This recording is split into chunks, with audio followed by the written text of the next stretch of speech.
But first, from WDSU Investigates Towering Dilemma, here's a live look at the abandoned Plaza Tower, which many call a black eye for the developing downtown scene in New Orleans.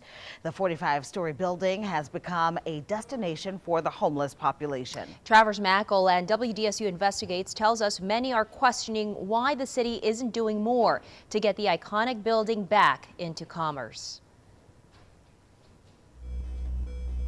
You can't miss it. If you drive into New Orleans, the Plaza Tower, the third tallest building in the state of Louisiana, is there to greet you. And it's anything but warm and welcoming. I think the city should tear it down and put up something new.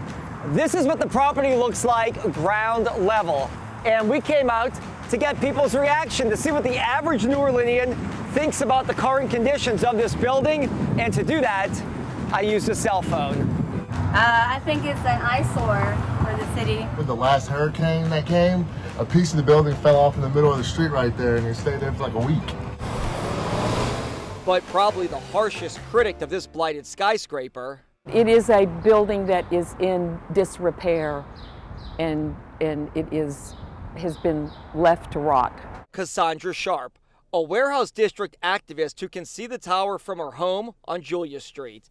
Her concern, building security, or what she says is a lack thereof. When you start getting close to it, you can see people crawling out of it.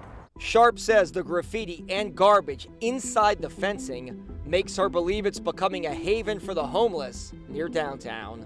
It is part of the problem. A notion city leaders do not disagree with. Why has Plaza Tower not been able to be redeveloped, in your opinion? I have no idea. It's one of the most frustrating things. Frustrating for Councilman Jay Banks because the area on the edge of downtown, which sits in his council district, is booming. High-end condos, shops, restaurants, and a grocery store, all built in the last decade, while the Plaza Tower just sits shut down. But I really wish that a developer would come in and do something with it. That's been tried and tried again. In fact, WDSU Investigates looked through almost 2 decades of real estate records to learn why this prime property has turned into an eyesore. The Orleans Parish Assessor says the land where the tower sits is valued at just over $2.6 million, and that's just for tax purposes. It would likely sell for much more, but the assessor says the building is only worth just over $155,000.